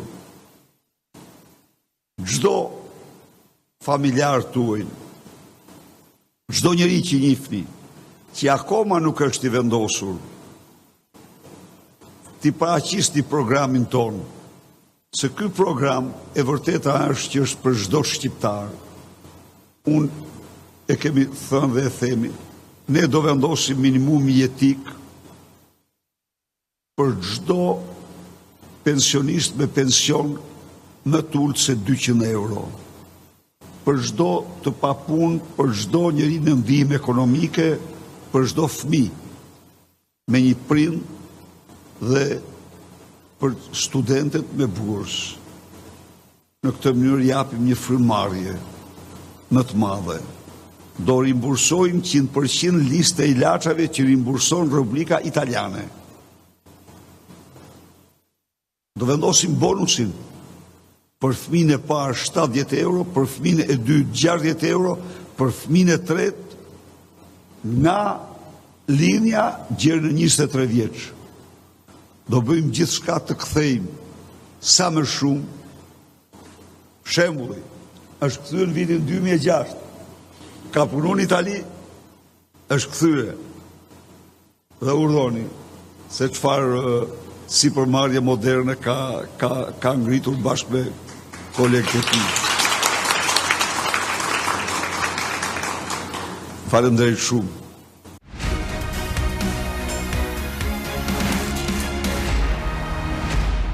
Kanë qenë këto aktivitetet elektorale të ditës së sotme. Bashkë do ndahemi, parësi do të vijojë kolegja ime Elizabeta Dosku me rubrikën Kandidati.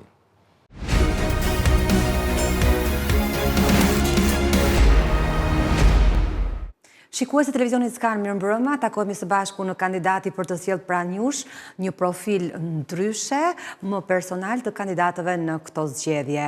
Ata e njohin si Zysha, Zysha e gjuhë letërsisë, e fokusuar shumë në jetën publike në qytetin e Elbasanit, duke dhënë kontributin në arsim dhe tashmë duket se këtë energji do ta kanalizojë në politik.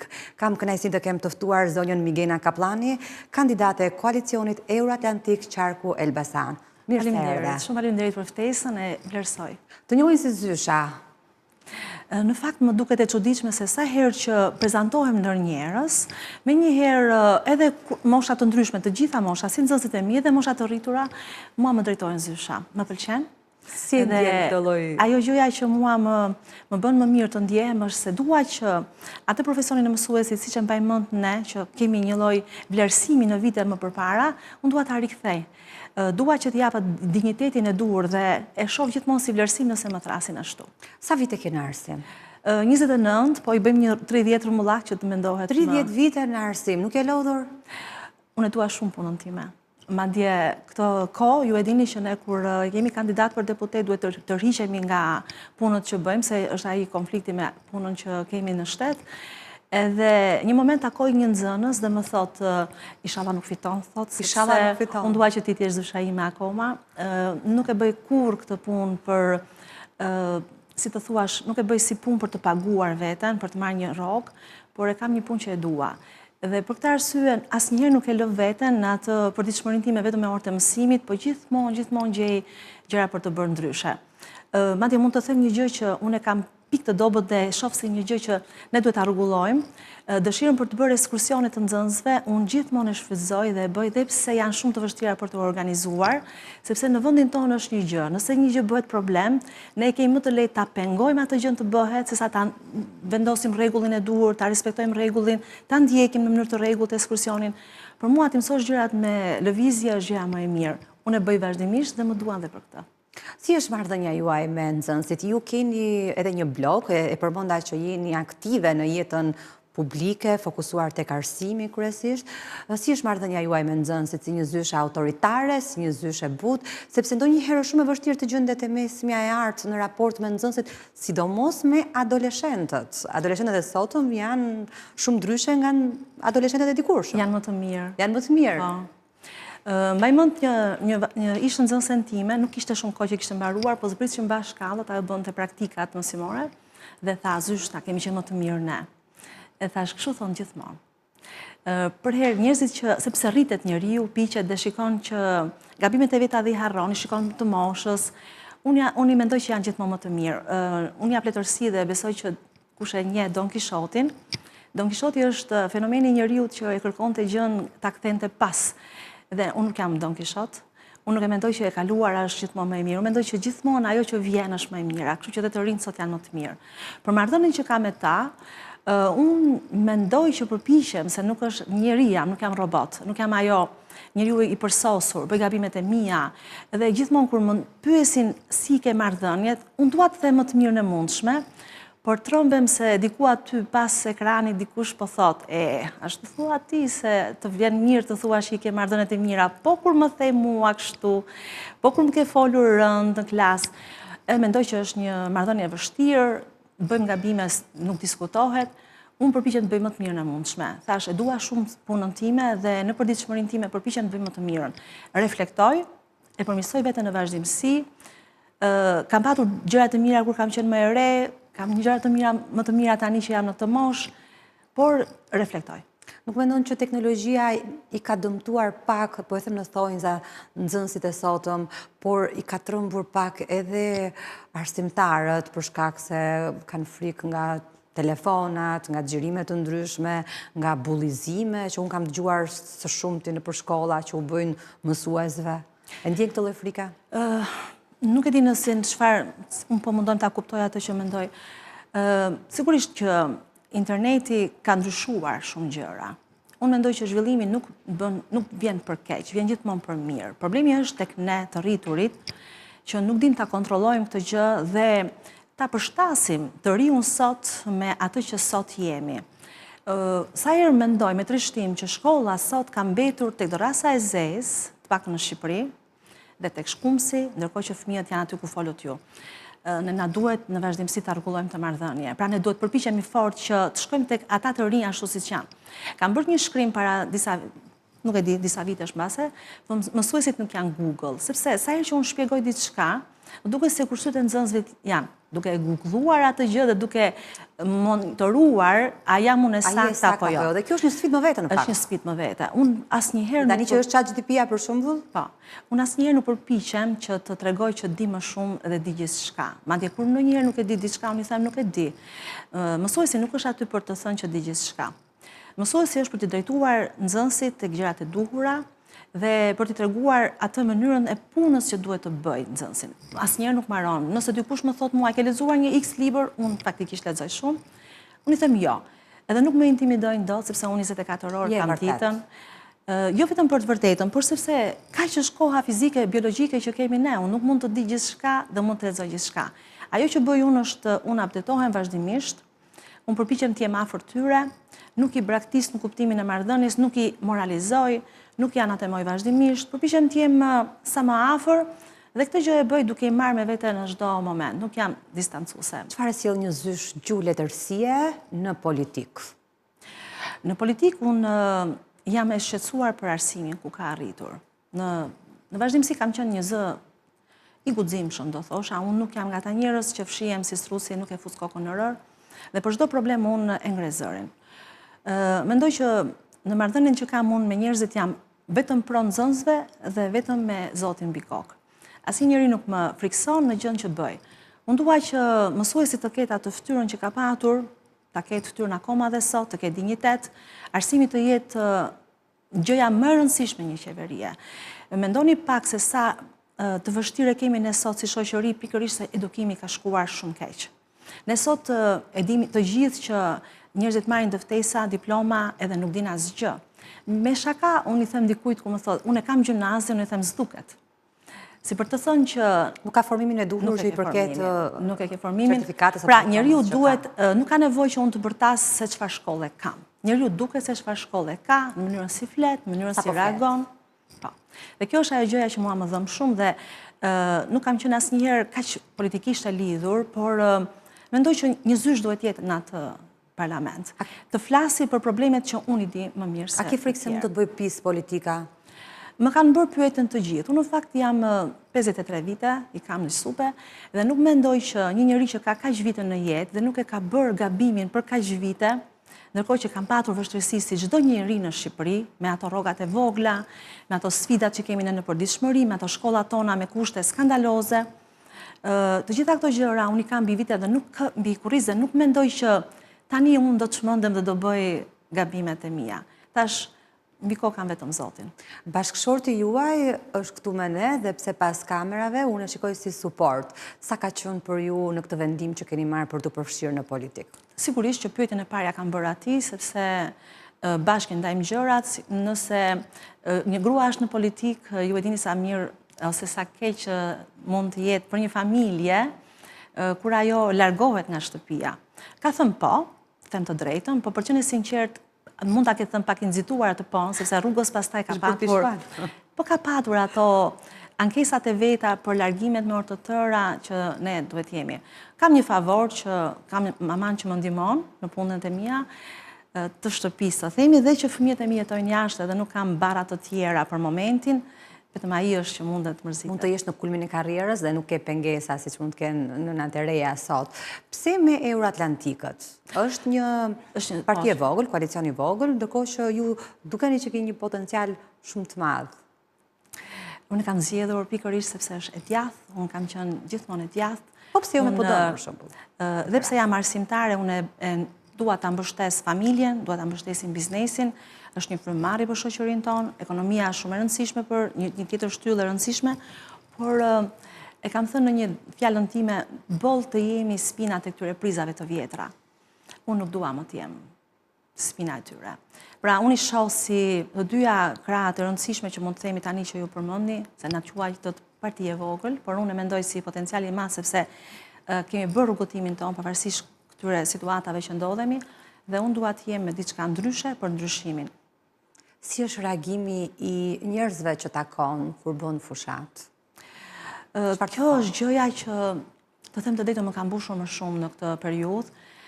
Është gjëja më e bukur që më ka ndodhur sepse jam marrë gjithmonë me fëmijët, me prindit e tyre, mbase marrëdhënia që kemi patur ka qenë disi ndryshe dhe në këtë marrëdhënie të re kam kuptuar që sa shumë halle kanë njerëzit, kam qenë më afër këtyre problemeve, se sa të fortë që jemi ne si njerëz, sa shumë durojmë, se sa shumë abuzohet me këta njerëz pikërisht për këtë durimit që kanë në vite.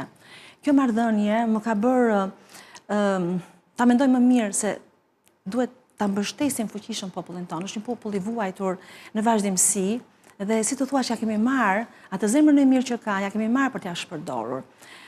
Dashtë Zoti që unë të bëjmë të mira për ta. Elbasani në fakt është Shqipëri e mesme dhe ka pasur dhe ka një mentalitet shumë të hapur. Pra janë njerëz të edukuar dhe të paktën perceptimi im është ky. Mendon që i shohin me më shumë potencial zonjat në politikë ndryshe nga sa i kam parë më parë ku politika ishte një terren burrash, kështu e kemi trashëguar ndër vite?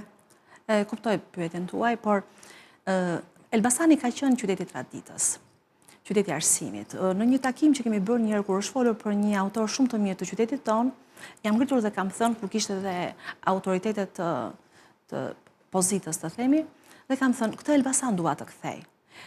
Sepse Elbasani ynë ka qenë ajo që ne njohim në histori dhe nuk është më.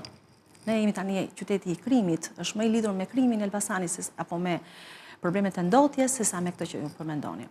U ngrit dikush mbas takimit dhe më tha, nuk doja të bëja oponencë, por nuk jam dakord për këtë që tha se Elbasani është shumë më mirë sot. Dhe unë i thash, kam qenë në Korçë para ca kohësh me nxënësit për të parë një ekspozitë dhe vetëm në qendër të Korçës ke 4 deri 5 muzeume. Elbasani s'ka asnjë. Edhe vetëm këtu mund të fillosh e të thuash se nuk është aq mirë.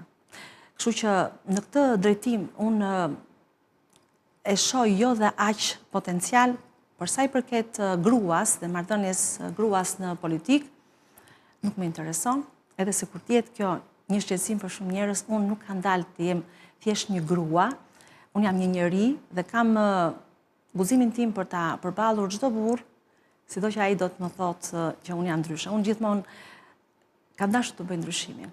A duhet ta ndjejnë gratë më pak veten se sa burrat? Unë jo. Unë nuk e ndjej. Se çfarë mendojnë të tjerët, për këtë gjë mua nuk më intereson. Unë shkoj me guxim përballë çdo njeriu. Nuk kam frikra në kuptimin e asaj që jam.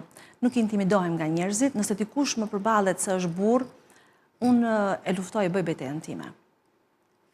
Pa pengesa dhe pa u intimiduar. Mbase është edhe mosha, koha, mund të mos kem qenë. Natyra është rebele, bile dikush më tha, duhet të ngjash pak më shumë mamit tënda se është e urtë. Unë i thash, më dua të ngjoj babait tim që është rebel. Pra, këtë gjë luftarake e kam patur gjithmonë dhe kam luftuar për çdo gjë, nuk i kam qëndruar gjërave në mënyrë rutinore, siç e përditshmja na i ofron, jam përpjekur të bëj gjëra ndryshe. Cila do të jetë karta e zyshës rebele në parlament? Pikë së pari, thash, unë dua të jem me që dhe ju e cekët zëri e atyre vajzave që unë i kam nxënëse. Duke dhënë shembullin tim të kësaj kurajos dhe rebelizmit që kam unë brenda vetes, kështu unë do t'i nxis ata nxënës që unë i kam edukuar dje të ndjekin shembullin tim. Pse jo? Po pika arsimit do të jetë një pikë e rëndësishme që unë dua ta luftoj dhe ta kthej në identitet dhe në atë që është e rëndësishme, pa edukim s'kemi ku shkojmë. Iluministët e kanë thënë që ndriçimi është ajo që çon në zhvillim, dhe kanë thënë dhe rilindasit tanë. Pra është gjëja më e rëndësishme që ne duhet të kemi është shkollimi. Pa të, jemi gjithmonë keq e më keq. Edhe sa mbështetje keni, si shikojnë kolegët, jam kurioze, në pjesën e arsimit, të shikojnë si humbje? Apo si një figurë që do t'i përfaqësosh për të zgjidhur problemet e tyre aktuale? Për këtë humbjes jo, unë nuk mendoj se ka njerëz të pazëvendësueshëm.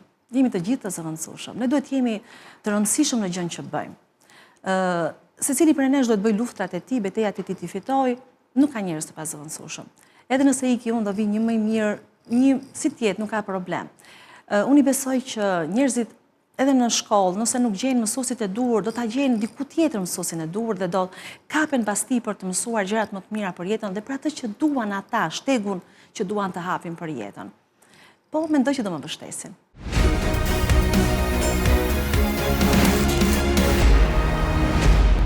Ai është ekspert i sigurisë publike, pedagog, jurist dhe tashmë kandidat për deputet. Kam kënaqësinë të kem në studio Gerti Metani, Partia Socialdemokrate, Qarku Tiranë. Kënaqësi, faleminderit për ftesën. Mirë se erdhe. Ke një profil shumë ngjyrësh, duket në formimin tënd, por për ne që s'të njohim, përfshi dhe mua që të takova sot, mund të na thuash pak më tepër për background-in tuaj? Shkurtimisht, unë kam mbaruar në disa fakultete. Degët janë 3, kam mbaruar 5 vite edukim fizik dhe sporte, 5 vite drejtësi, 1 vit akademinë e policisë, kam mbaruar shkollën avokatisë që mbaj edhe titullin avokat, dhe gjithashtu jam drejt 3 viteve doktoratur për shkenca sportive. Po, them gjithmonë një trinom, siguri, drejtësi dhe sporte. Ku e ke gjetur gjithë kohë për të bërë kaq shumë gjëra në një moshë kaq të re, 33 vjeçare?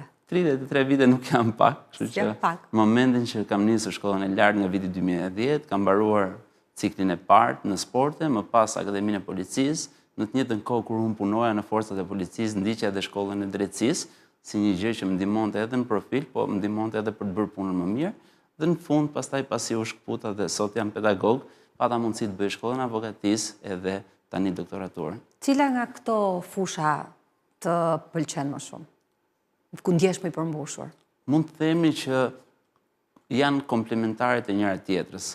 Pra drejtësia, siguria, sportet lidhen me njëra tjetrën. Sidomos në forcat Renea ku unë punova, lidheshin goxha shumë, stërvitja, misioni qytetar për të ofruar siguri dhe nuk mund të cilësoj një fushë që më pëlqen më tepër, por gjitha kanë ardhur me kalimin e kohës, në fazat ndryshme kanë pasur rëndësinë e tyre. Pra në fillim ishin sportet, më pas erdhi siguria dhe sot është drejtësia. Unë jam maksimalisht i fokusuar në çështjet e drejtësisë, me titullin tim të avokatit, por përpiqem të kem sa më shumë çështje që t'i çoj përpara dhe kështu janë të treja aty, si tre gishtat e një dore, nëse mund ta përdorim këtë shprehje. Plotsoj njëra tjetrën. Je lindur në Durrës dhe je rritur në një qytet të vogël si Kavaja, e cila në distancë është shumë afër Tiranës, por në mentalitet e dim të gjithë që është shumë larg. Si ka qenë kjo eksperiencë e rritjes? E bëre një shprehje në fytyrë, por e dim që është shumë larg dhe koha e ka treguar. Unë do të thoya shumë lart në mentalitet. Lart. Lart, është e vërtet lart. Kavaja gjithmonë ka qenë qytet bregdetar dhe dihet që qytetet bregdetare kanë qenë të zhvilluara edhe në kohën e pushtimit otoman, edhe në pjesët e luftrave, luftës me pjesën e Italisë apo me nazistët, ne kemi qenë gjithmonë të zhvilluar. Por politikat e mbrapshta, të atyre që e kanë drejtuar, kanë bërë që Kavaja mos të ketë më institucione, Kavaja mos të ketë më objekte kulture ose shfaqje kulturore, dhe për këtë arsye ndoshta sot del mentaliteti ose perceptimi sikur ne jemi pak më poshtë Tiranës. Dhe fundet ç'është Tirana? Tirana është një miks i madh. Pra Tirana është një Amerikë ku vijnë nga të gjitha qytetet e tjera. Unë jam nga Kavaja. Pra deri diku unë e përbëj Tiranën. Ti Elizabeta, mund ke një origjinë tënde, po je këtu në Tiranë dhe përbën pjesën e kulturës Tiranës. Pra Kavaja është shumë lart për mua. Dhe realisht unë do kisha dashur të jetoja në Kavajë. Dhe kur e them si kritik për keq qeverisin, po dal pak te politika tani, unë them dy arsye kryesore pse nuk më quan drejt PS-s dhe drejt PD-s. Drejt PD-s nuk më çoi fakti që unë ika nga Kavaja. Unë u largova nga prindrit e mi, nuk jam rikthyer te familja ime, sepse Partia Demokratike e ka pasur bastion për shumë vite. Kryetari që pretendon të vi sot, zoti Berisha, ka qenë deputet i Kavajës dhe nismat edhe lobimi për atë qytet ka qenë zero. Ana tjetër, në PS nuk shkova për çështjen e sigurisë, sepse unë përjetova policinë, unë pash rendin nën ministrit dhe nën ministrat e kësaj qeverie, dhe pa diskutim, asnjëra as tjetra nuk e kanë me vullnet të mirë politik bërjen në dobi të qytetarëve. Dakor, ti ke ndjer diferenca në rritje, se nuk është njësoj besoj si të rritesh në Kavaj dhe të rritesh në Tiranë, ke ndjer këtë lloj diference me studentët e tjerë kur ke ardhur që të studiosh këtu. Unë e kam ndjer për shembull se dhe unë vi nga një qytet periferik, le ta theme. Siç e nisa të them, Kavaja nuk do kishte pasur kurrë nevojë të migronte në Tiranë. Ne jemi shumë afër, por ama vuajmë fatkeqësinë e mungesës së një rruge. Pra ne duhet të dalim në Shkozet, në Durrës, në Maminas, në Vorë e më pas të vim Tiranë, ku shumë mirë ne mund të kishim lidhjen tonë të drejt për drejt. Dhe një ndër pikat e programit tim lokal për Kavajën është fakti që ne duhet ta krijojmë patjetër këtë linjë në drejt për drejt, që mos migrojnë. Dhe pa diskutim, kur vjen puna te çështja e të krahasuarit me studentët e tjerë kur erdhëm këtu në Tiranë, normalisht mungesa sportit, për shembull, po e marrim diçka që unë doja të bëja shumë më herë më shumë sport në qytetin tim të lindjes, të rritjes në Kavaj, por nuk e pata mundësinë, sepse ekipet atje janë vetëm ekipet bazuara në futboll, ekipet të tjera nuk ka pasur. Sportet e tjera si boksi, mundja kanë qenë në nivel shumë të ulët. Këto besoj se më kanë dizavantazhuar, por për sa i përket mendimit, leximit ose qasjes kulturore, çdo njeri ka pasur mundësi. Ndjes ka pasur mundësinë që t'i qaset në mënyrat e tij, dhe unë kam pasur mundësinë që në Kavaj të bëj dhe një klub libri për shembull. Interesante. Gert, ke qenë pjesë e forcave të Reneas. Si ka qenë kjo eksperiencë për të? Ne i njohim shumë pak se çfarë ndodh brenda mureve, po e quajnë thonjzat të Reneas. Dim që janë shumë të rëndësishëm, por si ka qenë kjo eksperiencë për të? Mund të themi që janë më të rëndësishme për sa i përket sigurisë kombëtare, sepse nëse ka një situatë alarmante të rrezikshmërisë më të lartë, e vetmja strukturë që ndërhyn dhe jep shërbim është forca Renea. Për këtë arsye, unë kam qenë i privilegjuar dhe nëse listova shkollimet e mia në sport dhe në drejtësi, harrova të listoj Renean. Renea ka qenë një shkollë më vete dhe realisht jam shumë i lumtur që kam qenë pjesë e tyre. pa diskutim nuk mund të flasë për eksperiencën e punës, për shërbimet, për misionet, për vitet. Ka shënjuar në jetë një gjë të rëndësishme nga ajo eksperiencë, apo le të themi të rënd? Ka pasur shumë situata. Shërbimet, mënyrë se si janë zgjidhur, situatat e agravuara në Shqipëri, bandat kriminale që për fat keq ndonjëherë nuk goditen ashtu si e meritojnë të goditen, as nga policia, as nga prokuroria dhe as nga gjykata. Dhe kjo ndoshta mund të jetë si një çështje që më ka lënë përshtypje për keq. Për mirë pastaj është forca e ekipit, stërvitja dhe çdo gjë tjetër që unë kam përjetuar më së miri atje. Nga renia në politikë, çfarë të sjell në politikë? Kaq i kompletuar në formim, me eksperjenca, vjen në politikë. Pse? Dëshira për të bërë diçka. Kur realisht e shikon në vendin tënd që ka persona me aftësi të kufizuara që jetojnë çdo ditë e më keq. Ka studentë që jetojnë çdo ditë e më keq. Ka arsimtarë që e përjetojnë jashtë masë e keq punën, pagesën dhe ecurinë karrierë. Kur shikon shtresat në nevojë, që duhet thënë ato janë përqindja më e madhe që ka mbetur këtu, se pjesa që e ka pasur mundësinë për të emigruar është sot në Kanada, në Suedi, në SBA, miq tanë më të mirë jetojnë andej, sepse realisht e kanë pasur mundësinë. Ama sot këtu janë pensionistët, janë persona që vuajnë dëmet e mjekësisë. Dhe në gjithë këtë gjë kam menduar se me formimin tim, me ambicjet tim, me idealizmat e mi, mund të bëj diçka në shërbim të këtyre njerëzve, siç kam bërë këto gjëra për veten time deri më sot. A nuk është një formë për të realizuar ndoshta edhe ambicjen tënde, dëshira për pushtet, dëshira për të qenë në parlament, për te idealizmit që përmende, sepse sigurisht që gjithë kandidatët do ta thonë pjesën e idealizmit, është pjesë edhe politikës. Absolutisht. Zero ambicie për të ngritur emrin tim lart. Pra, unë kam dëshirën si çdo njeri tjetër që të mbetem në faqet e historisë dhe jo në faqet e prokurorisë, pra të vi si politikan që e përcjell vlerën, jo si politikan për numra, sepse ne kemi parë shumë deputet, shumë kryetar bashkie, njerëz që janë votuar, kanë marrë sasi votash në galopante, kur ka ardhur puna për t'i përkthyer në vlerë, në shërbim qytetar ka qenë zero. Dhe unë kam thënë, siç nuk bëra marrëveshje në forca speciale Renea me bandat kriminale, siç nuk bëra marrëveshje kur gjykoja dhe arbitroja në Federatën Shqiptare të Futbollit, pavarësisht se kush ishin dy ekipet, siç nuk bëj marrëveshje me studentët dhe notën ja jap sipas asaj që ata punojnë, nuk do të bëj marrëveshje me të mbrapshtën dhe me të mbrapshtit, kështu si politikan. Pra, për emrin tim, pa diskutim që mund të them kam një dëshirë që unë të eci dhe të mbetem në atë gjën e historisë, po jo se unë e shikoj si qëllim primar. Mund të them dhe tjetrën, unë mendoj se kjo është një jetë e imja e katërt, pra pasportit, sigurisë, pedagogjisë, kjo është jeta e katërt në politikë, uroj që në jetën e pestë bëhem ndonjë poçar, ndonjë gjë tjetër. Të kalosh në kohën e relaksit. Absolutisht, nuk mund të pretendoj që të rri për shumë gjatë në një gjë që ka nevojë për riciklim, dhe ne këtë po e kërkojmë. Pse në një parti të vogël? Dihet që terreni është i zënë nga partitë e mëdha sot dhe votuesit kryesisht janë të orientuar tek partitë e mëdha. Sa mendon që do gjesh terren, hapësirë për të marrë mandat në një parti të vogël?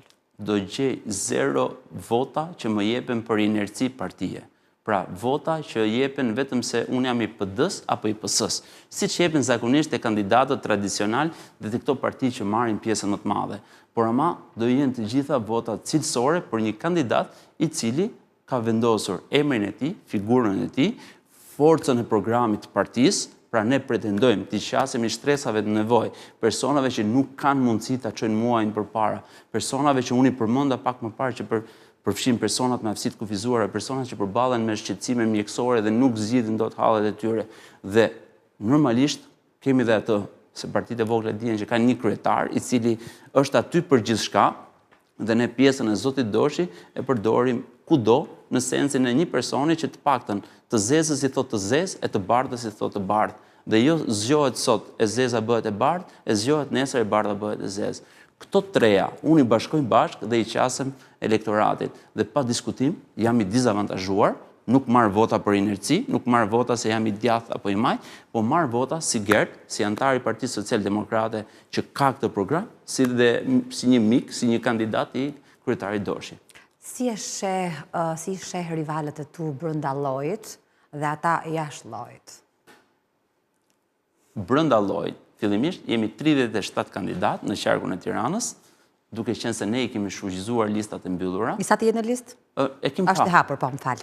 Është komplet e hapur, është në varësi të mbiemrit. Unë jam i rreshtuar diku poshtë, mbiemri im fillon me M, me Tani, dhe për këtë arsye më gjen te kolona 11 diku në poshtë. E kemi komplet hapur, ekipi është shumë i mirë, vjen nga një mix fushash, ndjesh që mua më pëlqen shumë dhe është pjesa që dikush vjen nga sporti, dikush vjen nga ekonomia, dikush tjetër është pedagog, dikush tjetër është marrë me politik, bërje më parë dhe ka eksperiencën e tij, dhe për këtë arsye them se ekipi që kemi sot dhe që bëj qasemi qarku të Tiranës është ekip fantastik. A i quhen rival ti ata? Zero, jo, në asnjë moment. Nuk kam asnjë sens të tillë. Mundësisht se cili është për një copë terrene? Po, në Tiranë. Më e rëndësishme është fryma e ekipit. Metaforikisht. Unë vi nga sporti dhe e di që nëse një lojtar mund të shënojë 10 gola, por ama mbrojtësit nuk e bën detyrën mirë, në sfushorët, portierët e bën mirë mund të psojë 20, është po në humbje. Pra unë mund të sjell shumë vota, por nëse miqtë e mi, nëse ortakët e mi nuk sjellin vota te PSD-ja, te 11-ta, atëherë mandati nuk del në Tiranë. Nuk deli pari, i dyti dhe nuk deli ai i treti që ne po e pretendojmë kaq shumë. Pretendojnë 3 mandate. Mendon që ka ndryshuar pak qasja e votuesve nëse gjithmonë kanë qenë drejt partive të mëdha dhe logove të mëdha, tash më shohin si shpresë edhe partitë e vogla, qoftë për idealizmin që kanë, po qoftë për energjinë që i karakterizon, nuk janë lodhur gjatë rrugës. Bie dakord me këtë frazë që janë lodhur edhe shikojnë partitë që kanë kandidatë të paprovuar dhe bëjnë shumë mirë. Megjithëse, siç u thash, një pjesë e madhe e elektoratit voton për inerci. Qarkullojnë video shumë fani ndonjëherë të qesharake deri diku që i japin kritika qeverisë, por në fund thonë urojmë që të fitosh mandatin e 4. Pra ne kemi dhe nga ky lloj votuesi, që është fatkeqësi në vetvete dhe vota është 1-1, se çdo vot për një qytetar.